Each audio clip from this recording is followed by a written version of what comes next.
Welcome to Solo Shot First, and today we are going to be having a look at Tanus Spijek. I think that's how it's pronounced. I'm not 100% sure. If I've got that wrong, please somebody in the comments section sort of let me know. But this is a figure obviously from the Return of the Jedi, and he is a character that actually appears on Jabba's Sail Barge. Obviously it's quite a I say not a minor character, that's not really fair, but obviously it doesn't obviously have a massive role in the film itself. However, this is one of those figures that is, I wouldn't say harder to find as such, but obviously can be a little bit more expensive on the secondary market. And I think people, obviously, if you are lucky enough to own one of those sail barges, then this is a figure that you would probably definitely want to obviously go on to the sail barge itself. In terms of the packaging, I do obviously love this style of packaging in terms of with the way that they've got that nice vibrant Star Wars logo, Luke holding that lightsaber in that top left-hand corner. Obviously sort of arcing back right through to, you know, the original Star Wars film. And then obviously you've got the Return of the Jedi, just obviously written down on that left-hand side. There is a lovely image of, obviously, of Tanus Spijek. If I bring this in, I don't know if you're going to see that in this light. Sorry, there you go. So that is actually him on the sail barge.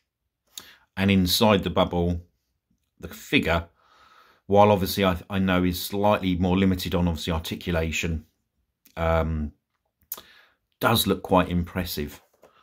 So a nice looking card back. I mean, this one obviously is bashed to bits, and again, this was always going to be opened, no problem whatsoever. So a nice looking front of the actual packaging itself. Let's have a look at the back, see what's on the back. Okay, so they've actually done this really nicely. On the back of this card, obviously there is two images there of the actual figure out of the packaging itself, and there's what appears to be obviously a still from the film, obviously in that top right hand corner. So in terms of actually what it says on the back, it says, lurking in the shadows of the Hutt's palace was Tanus Spijek, a former spy for the Republic. He was hired by the Alliance to carry messages between Alderaan and the rebel base on Yavin 4.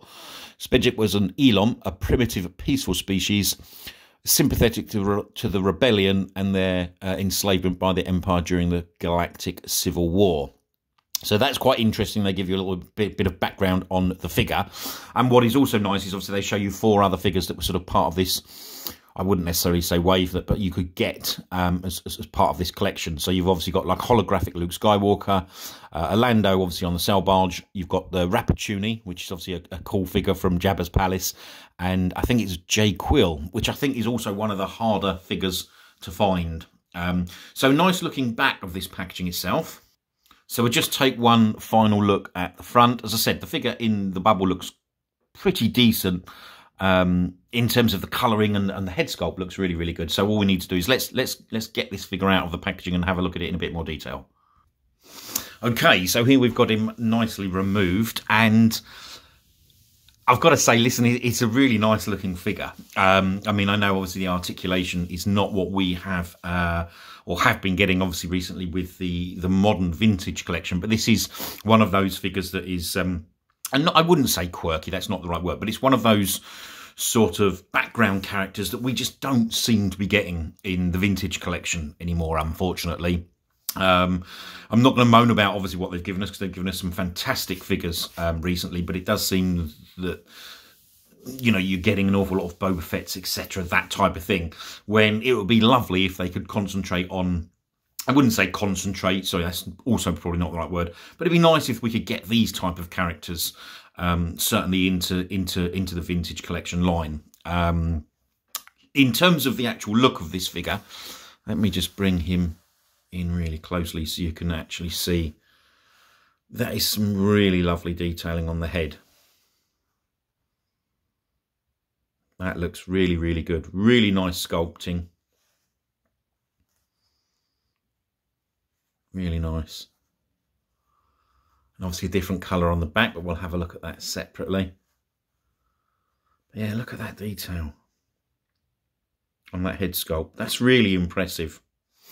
I mean, in terms of the excuse me, articulation with this figure, as I said, it's obviously sort of a much older figure, but you do have obviously slight articulation at the neck, obviously not massive, just quite simply because of the way the sculpt of the head is. You've got articulation at the elbows, but just with an up and down movement. Sorry, at the shoulders, I should say. Sorry, at the elbows, there is that swivel, which isn't the greatest, but for this type of character, again, works very, very nicely. And I think there is meant to be, yep, there is a swivel in the wrist there. And then obviously his legs just go up and down, so no articulation in the knees or anything like that. But he just looks really, really good. Lovely colouring on this figure. He's sort of got those sort of claws on his feet and on his hands. If you have a look at the figure from behind, it's really, really different. I mean, he's got what appears to be a tail.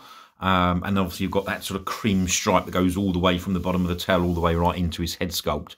So that is a nice detail as well.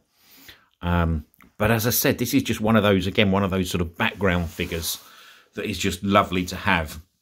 In terms of the actual accessories that you get with this figure, you literally just get this one sort of heavy-duty blaster, which is quite nice. Yes, it's a plain black. It is a little bit on the flimsy side, but not too bad.